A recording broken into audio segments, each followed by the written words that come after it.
बंधू भगिनी, हा कार्यक्रम ज्यांनी आयोजित केला असे माझे सहकारी मित्र, या शहराचे महापौर सनी राजूरकरजी, माझे विधानमंडळातील सदस्य आणि धडेगाववाज मंत्री माननीय अतुल सावे साहेब, माननीय उपमहापौर राजेंद्रजी जंजाळ, माननीय अनिलजी मकरिये, माननीय डिव्हिजनल कमिशनर जी श्रीकांतजी, कमिशनर अमोलजी, व्यासपीठावरील सर्वच मान्यवर, नगरसेवक, नगरसेविका, मला वाटतं आजचा दिवस खऱ्या अर्थानं या शहरासाठी महत्वाचा आहे. महाराष्ट्र दिन आहे, कामगार दिन आहे, बौद्ध पौर्णिमा आहे आणि महानगरपालिका आज खऱ्या अर्थानं शहरामध्ये एक नवीन परिवर्तन घडवण्यासाठी एक धाडसी पाऊल त्याने टाकलेलं आहे आणि त्या कामाचा शुभारंभ आज होतोय.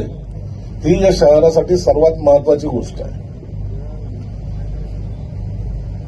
अनेक वेळेला आपण पाहिलेलं की कचऱ्याचं महत्व किंवा कचरा जर एखाद्या ठिकाणी साठला तर काय होतं.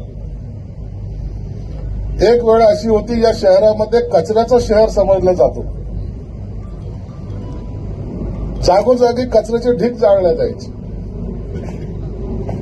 जेव्हा हायकोर्टाने सांगितलं, सुप्रीम कोर्टाने सांगितलं, सगळ्यांनी प्रयत्न केले. मला आठवतं त्या काळामध्ये आम्ही नारेगावला गेलो तर तिथलचा कचऱ्याचा डोंगर पाहून आम्हाला असं वाटायचं की हे डोंगर आहेत का कचऱ्याचा ढीग आहे. इतका मोठा कचऱ्याचे डोंगर त्या ठिकाणी आम्ही पाहिलेले आहेत आणि जवळपास 400-500 कुत्रे सुद्धा त्याच्यामध्ये होते. त्यांचं ते खाद्य असं म्हणा की तिथे ते असे राहायचे आणि रात्रीच्या वेळेला जर कोणी त्या रस्त्याने सुद्धा गेला, जर चांगल्या पद्धतीने गेलं तर नशीब समजा, अशी त्या ठिकाणची परिस्थिती होती. परंतु त्याच्यानंतर हे शहर बदलत गेलं, ज्याच्यामध्ये प्रत्येकाचा सहभाग सुद्धा आहे. कोणी कमी केलं, कोणी जास्त केलं, परंतु प्रत्येकाने काम केलंय म्हणून हा बदल झालेला आहे. कचऱ्याचा प्रश्न आता मिटत आलेला आहे, खड्ड्याचा प्रश्न मिटत आला, पाण्याचा प्रश्न मिटत आलेला आहे. परंतु हे करताना मला आवर्जून उल्लेख करावा वाटतो,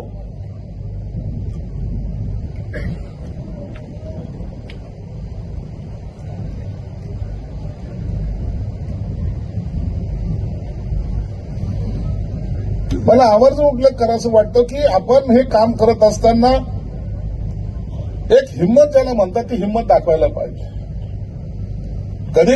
कधी असं होतं, आपण एखादा निर्णय घेतला तर त्याला विरोध करणारे भरपूर असतात.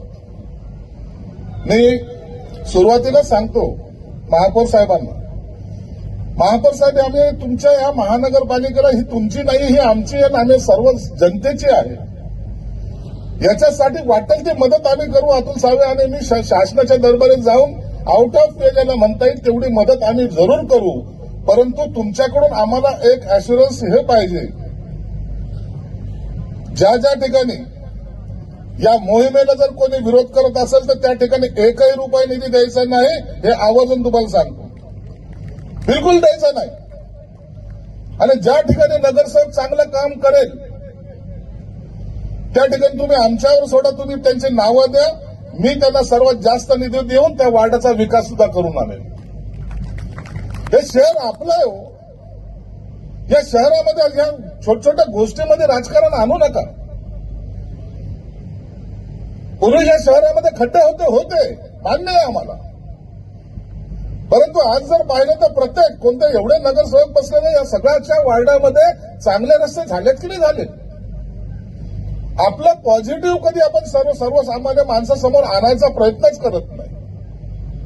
श्रीकांत असताना, श्रीकांत आज डिव्हिजनल कमिशनर आहे, कमिशनर होते त्या टायमाला त्यांना सांगितलं होतं अतिक्रमण काढा, जे होईल ते पाहून घेऊ. आज शहराचा भाग सुधारलेला वाटतो का नाही वाटतो. आज सात आठ हजार अतिक्रमण काढणं ही काही जोक नाहीये. आणि मला अभिमान या गोष्टीचा. आता सुरुवात जी काल मी पाहिली, काल जे काही फोटो पाहिले, काल जे काही व्हिडिओ पाहिले, अमोलजी पण थोडंसं त्याच मार्गावर चालू आहेत. मला वाटतं श्रीकांतजीने त्यांच्या कानामध्ये काहीतरी जादूमंतरची गोळी दिलेली आहे. बेटा यहाँ रहना है तो अच्छा काम करना पड़ेगा और किसको डरना नहीं. मैं डिव्हिजनल कमिश्नर हूं, मैं तेरे साथ में हूं. काय नशीब आहे श्रीकांतजीचं बी आणि त्या अमोलजींचं. हे दोघंही आता इथं यंग जनरेशनचे सगळे आपल्याकडे कलेक्टर पहा, सगळं यंग जनरेशनचे कलेक्टर्स आहेत, सीओ आहेत, कॉर्पोरेशन कमिशनर आहेत, डिव्हिजनल कमिशनर आहेत आणि आम्ही त्याला साथ देणारे लोक आहोत. आताच मला त्यांनी दिलं की घंटा गाडी पार्किंगच्या ठिकाणी मराठी चांगली असल्यामुळे त्यांनी चांगल्या भाषेत लिहिलं. काय घंटा गाडी ज्या ठिकाणी पार्किंग होते, काम संपलं, ड्युटी संपली, त्या ठिकाणी ती त्याच्या कर्मचाऱ्याला आंघोळीची सुद्धा व्यवस्था केलेली आहे. बाबा साफसुथरा होऊन घरी जा. श्रीकांतजी तुम्हाला सांगतो, मी या कॉर्पोरेशनमध्ये एक वेगळं अँगलनी पाहतो. ज्या कॉर्पोरेशनने आम्हाला इतक्या मोठ्या पदावर नेऊन बसवलं, ज्या कॉर्पोरेशनमध्ये आज आम्ही विधानसभेचे दार पाहिले, कधी वाटलं नव्हतं ते विधानसभा आम्ही पाहू. आता त्या ठिकाणी जाऊन आम्ही आता स्थानापन्न होतो. मंत्र्यांच्या कॅबिन आमच्या आहेत.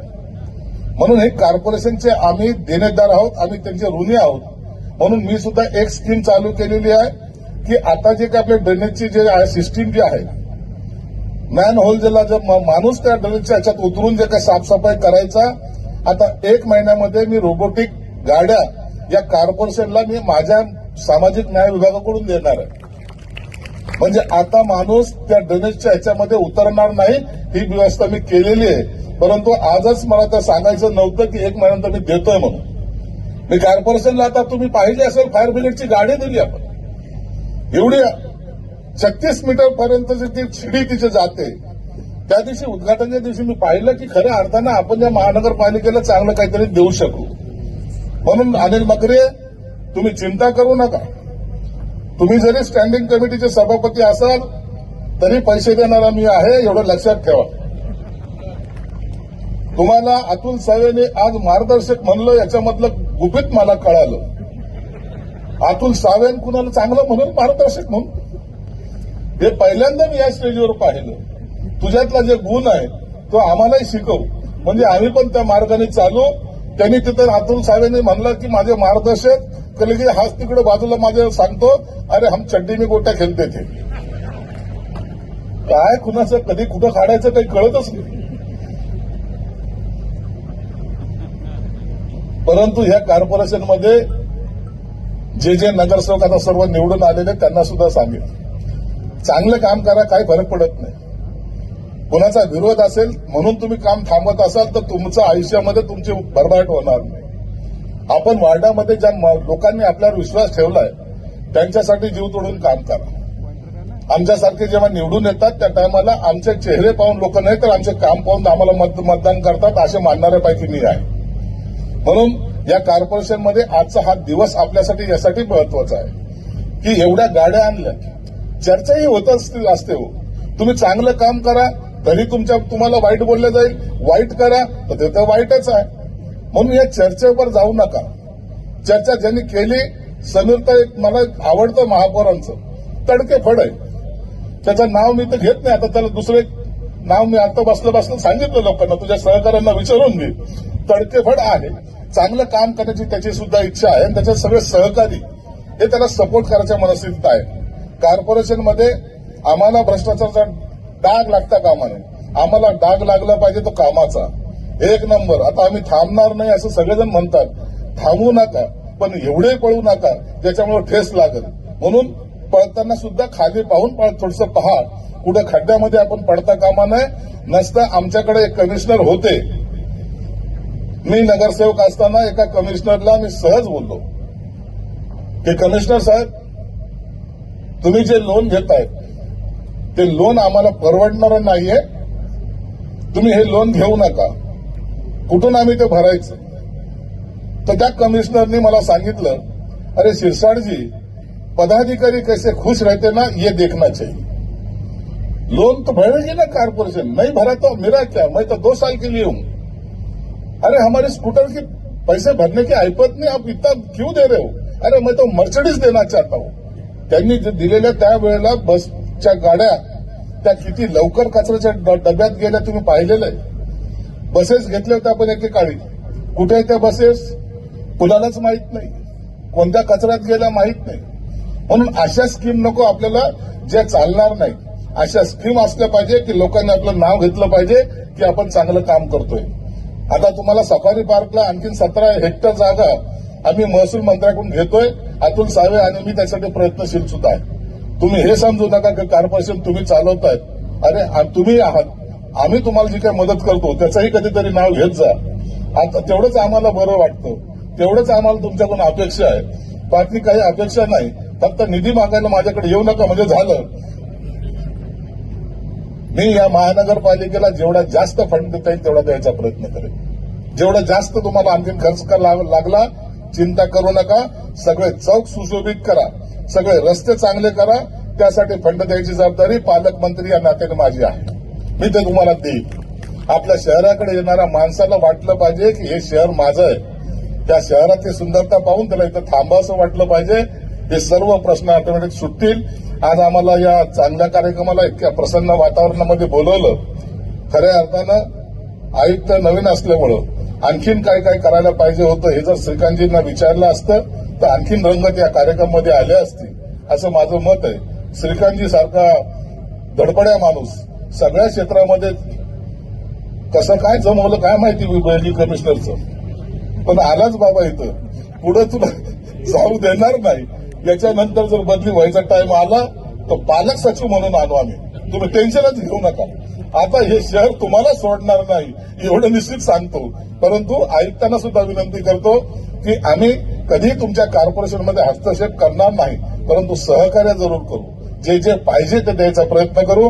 पुन्हा महापौरांना, त्यांच्या सर्व सहकाऱ्यांना, नगरसेवकांना मनापासून धन्यवाद देतो. एक चांगला कामाचा शुभारंभ तुम्ही केलाय.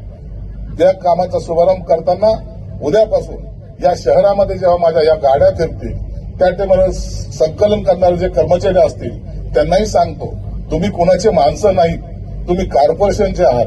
काही लोकांना कॉर्पोरेशनमध्ये लागल्यानंतर आता माझं काही होऊ शकत नाही असं जर वाटत असेल, कामामध्ये कुचराई केली तर तुम्हाला त्या तिथून तातडीने काढायची सुद्धा जबाबदारी महापौर घेतील एवढं लक्षात ठेवा.